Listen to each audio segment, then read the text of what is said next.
We are delighted to welcome you to our presentation.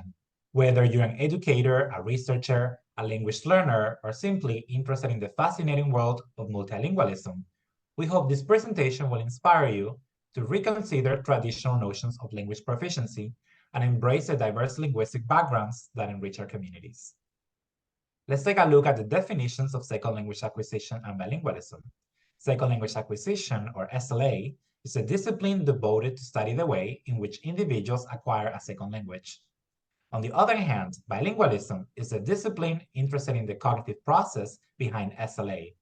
And most of SLA researchers perceive bilingualism as an outcome of language acquisition rather than an integral part of the process, and define it in terms of achieving native-like fluency.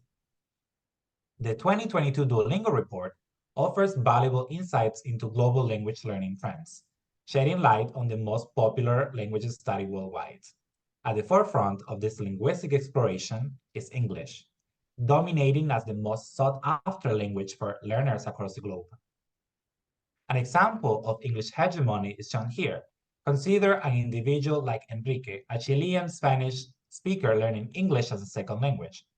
Traditionally, learners like Enrique are viewed as a work in progress, striving for near native proficiency. This expectation can overshadow achievement in fluency, literacy, and proficiency.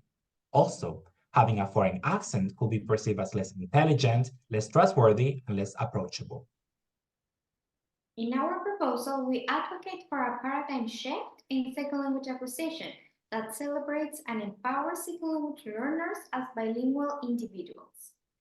Bilingualism is not a simple binary classification. Instead, it exists along a continuum where bilinguals come in different shapes and forms. And one way of being bilingual is being a second language learner. Learners acquire their L2 after already establishing proficiency in their first language. They acquire the L2 through instruction, so they make a conscious effort to learn the second language. Research shows that learners have their languages active all the time. They can't turn them off. This is why some people suffer from the tip of the tongue phenomenon, where they struggle to recall words even in their mother tongue. As a result, learners often code switch, a normal phenomenon in bilingualism.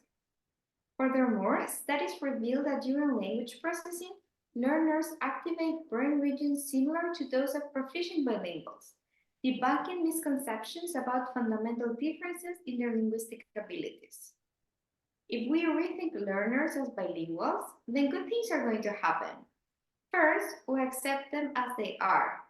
Instead of viewing learners as people who have to sound like a native speaker, we embrace them as bilingual individuals with unique linguistic abilities and experiences that come to this world with a first language and who are not afraid of code switching and making mistakes.